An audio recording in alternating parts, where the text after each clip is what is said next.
আসসালামু আলাইকুম everyone, welcome to my channel. আজকে আমি আপনাদের জন্য নিয়ে আসছি মজাদার একটি রেসিপি। পামরুটি দিয়ে এই রেসিপিটি একবার তৈরি করে খেলে বারবার খেতে ইচ্ছে করবে। দেখে নিন প্রস্তুত প্রণালী। প্রথমে আমি এখানে নিয়ে নিচ্ছি পামরুটি। আপনি যে পরিমাণ এই রেসিপিটি তৈরি করতে যাবেন ওই পরিমাণ পামরুটি নিয়ে নেবেন। আমি এখানে পামরুটিগুলো নিয়ে এখন আমি পামরুটিটা বেলুনের সাহায্যে কিছুটা বেলে নিব। বেলে এটাকে পাতলা করে নিব।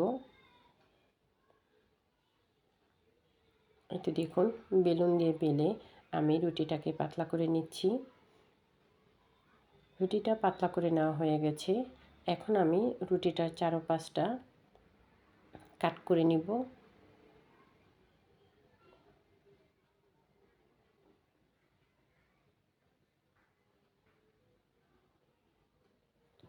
একটু দেখুন, রুটিটার চারপাশটা আমি কাট করে নিচ্ছি। আর কাটিং করা এই জিনিসগুলো আমি ফেলে দিব না। এই জিনিসগুলো দিয়ে আমি বিট ক্রাম্ব তৈরি করব, যেটা আমরা ঘরে ব্লেন্ডারে করে নিতে পারি। আর এটা আমাদের খুব গুরুত্বপূর্ণ একটা জিনিস, খুবই কাজে লাগে। এতে দেখুন কাট করে নেওয়া হয়ে গেছে। আর এটা কত পাতলা হয়েছে, কত সুন্দর হয়েছে। এভাবে আমি সবগুলো পামরুটি বেলে নিব।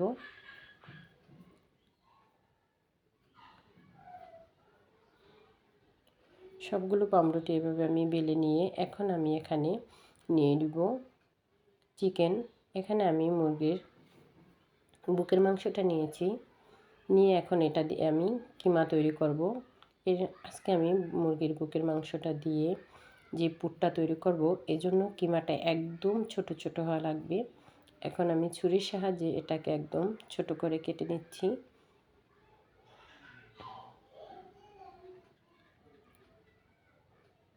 দেখতেই পাচ্ছেন একদম কিমাটা একদম ছোট ছোট হচ্ছে।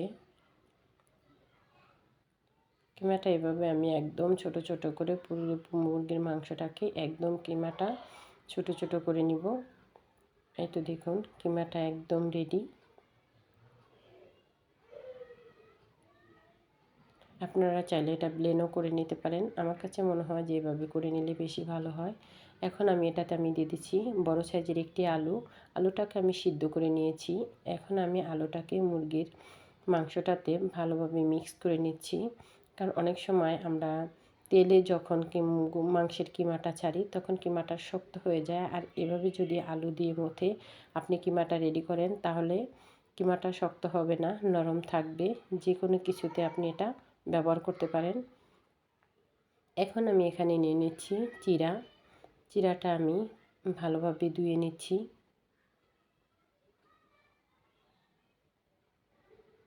চিড়াটাকে আমি মধ্যে মধ্যে ভালোভাবে ধুয়ে পানিটাকে ঝরিয়ে নিব।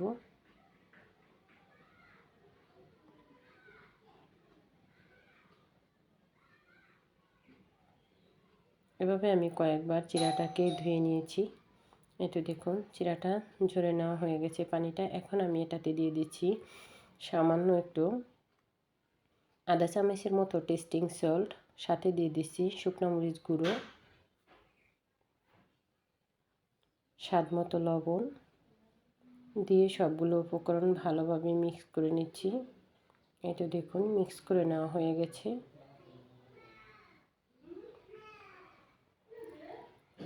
ভালোভাবে আমি মিক্স করে নেওয়া হয়ে গেছে। এখন আমি চুলায় বসিয়ে দিচ্ছি তেল। পরিমাণ মতো তেল দিয়ে এখন আমি এটাতে দিয়ে দিব কুচি করে রাখা পেঁয়াজ। পেঁয়াজটা দিয়ে পেঁয়াজটাকে আমি হালকা করে ভেজে নিব। এই তো দেখুন পেঁয়াজটা হালকা করে ভাজা হয়ে গেছে। এখন আমি এটাতে দিয়ে দিব এলাচ গুঁড়ো। এলাচ গুঁড়োটা দিয়ে আবারও আমি তেলের সাথে একটু ভালোভাবে ভেজে নিচ্ছি। আর সাথে দিয়ে দিচ্ছি কালো গোলমরিচ গুঁড়ো সামান্য একটু দিয়ে এখন আমি তেলে একটু নেড়ে চেড়ে নিয়ে এখন আমি দিয়ে দিব আদা রসুন বাটা। আমি এক চামচ আদা রসুন বাটা দিয়ে দিছি। দিয়ে আমি আদা রসুনটাকেও তেলে ভালোভাবে ভেজে নিচ্ছি। ভাজা হয়ে গেছে। এখন আমি দিয়ে দিচ্ছি কাঁচামরিচ কুচি। কাঁচামরিচ কুচিটা দিয়ে এখন আমি দিয়ে দিচ্ছি যে মাংসের কিমাটা আমি রেডি করে রেখেছিলাম সেটা। দিয়ে এখন আমি তেলের সাথে ভালোভাবে ভেজে নেব। এখানে যেহেতু আমি একটা পুর তৈরি করছি, এটাতে তেলের পরিমাণটা কম থাকলেই ভালো হবে, কারণ এটাতে আমি আবার তেলে ভাজবো। এজন্য আমি তেলটা কমিয়ে দিয়েছি। দিয়ে এখন পুরটাকে আমি চুলার আঁচটা মিডিয়ামে রেখে ভালোভাবে ভেজে নিব, ভাজা ভাজা করে নিব। এতে দেখুন মাংসের কিমাটা শক্ত হয়ে যায় নাই, কত সুন্দর মোলায়েম আছে। এই পর্যায়ে আমি দিয়ে দিচ্ছি স্বাদ মতো লবণ। লবণটা দিয়ে আবারও আমি মাংসের কিমাটাকে ভালোভাবে নেড়েচেড়ে নিচ্ছি। নেড়েচেড়ে নিয়ে এখন আমি দিয়ে দিচ্ছি গাজর কুচি। গাজর কুচিটা দিয়ে আবারও আমি একটু নেড়েচেড়ে নিচ্ছি, যাতে মাংসের কিমাটার সাথে ভালোভাবে মিক্স হয়ে যায়। এভাবে আমি কিছুক্ষণ নেড়েচেড়ে মাংসের কিমাটাকে নামিয়ে নিব। দেখুন এটা কত সুন্দর হয়েছে আর ভাজা ভাজাও হয়ে গেছে। এখন আমি মাংসের কিমাটাকে নামিয়ে নিব। এখানে আমি নিয়ে নিচ্ছি কর্নফ্লাওয়ার। এখানে বড় বড় চামচের আমি 2 টেবিল চামচ কর্নফ্লাওয়ার নিয়েছি। লাগলে পরিমাণে আরও নিয়ে নিতে হবে। কর্নফ্লাওয়ারটা নিয়ে এখন আমি এখানে পানি দিয়ে গলিয়ে নিচ্ছি।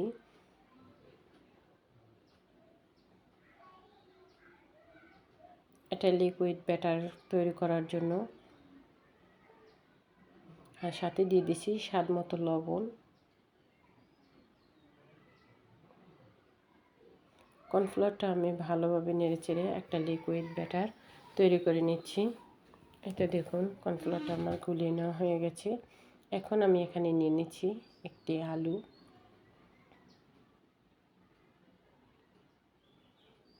আলুটাকে আমি চিকন করে ফালি করে নিব।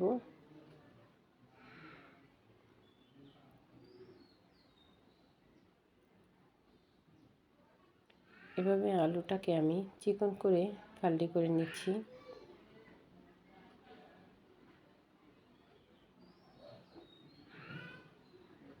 এতে দেখুন ফালি করা হয়ে গেছে। এখন আমি যে পাউরুটিটা বেলে রেখেছিলাম, এই পাউরুটিটা দিয়ে এভাবে রোল শেপ করে নিব। এই তো দেখুন সমোসার যেরকম আমরা একটা রোল করি, ওই রকম একটা ভাঁজ দিয়ে নিচ্ছি, খিলি পানের মতো, যেটা আমরা সচরাচর বলে থাকি।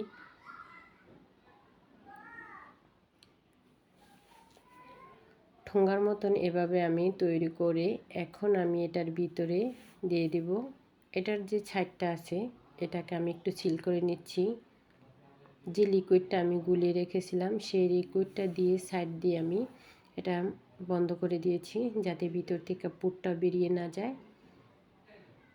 এখন আমি এটার ভিতরে দিয়ে দিচ্ছি পুরটা। হয়তো দেখুন পুরটা একদম চামচ দিয়ে ভরে ভরে দিচ্ছি, যাতে ভিতরে একদম পুরটা ভরপুর থাকে।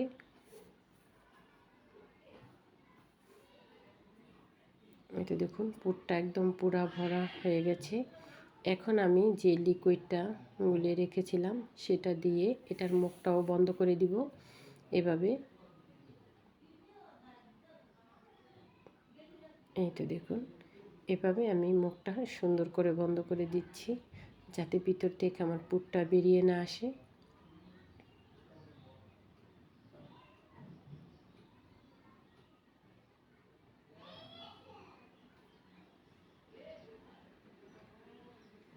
তো মুখটা বন্ধ করে দিয়ে এখন আমি এই লিকুইডেই এটাকে একটু চুবিয়ে নিয়েছি।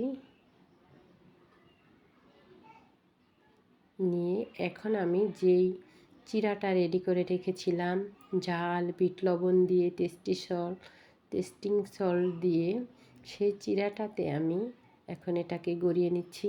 এটার চারপাশে আমি চিরাটা ভালোভাবে লাগিয়ে নিচ্ছি। চারপাশটা লাগিয়ে নিয়ে এখন যে আলুগুলো আমি পিস করে রেখেছিলাম সেই আলুটা আমি দেখুন ডাটের মতো করে ভরে দিচ্ছি। দেখুন দেখতে হয়েছে না কত সুন্দর আমড়ালা কাঠি। দেখছেন কত সুন্দর হয়েছে দেখতে এটা। এভাবে আমি সবগুলো তৈরি করে নিয়ে ভেজে নিব। এখন আমি চুলায় দিয়ে দিচ্ছি তেল। তেলটা যখন হালকা গরম হয়ে আসবে তখন আমি দিয়ে দিব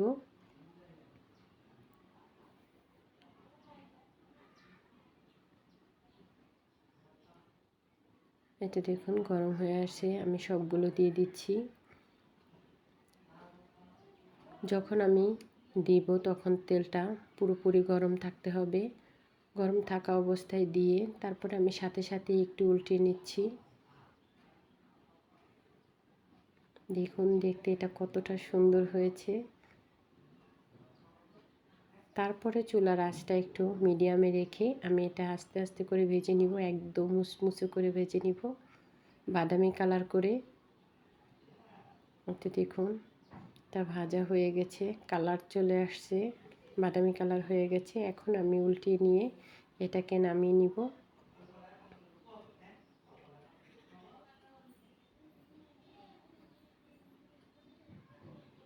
এটা দেখুন কতটা সুন্দর হয়েছে। এখন আমি সবগুলোকে নামিয়ে নিচ্ছি। দেখুন দেখতেই মনে হচ্ছে, দেখেই বোঝা যাচ্ছে যেটা কত ক্রিস্পি হয়েছে, কতটা লোভনীয় হয়েছে। দেখুন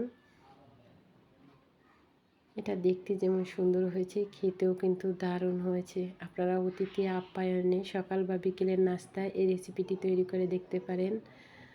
একবার হলো বাসায় তৈরি করবেন। আল্লাহ হাফেজ সবাইকে।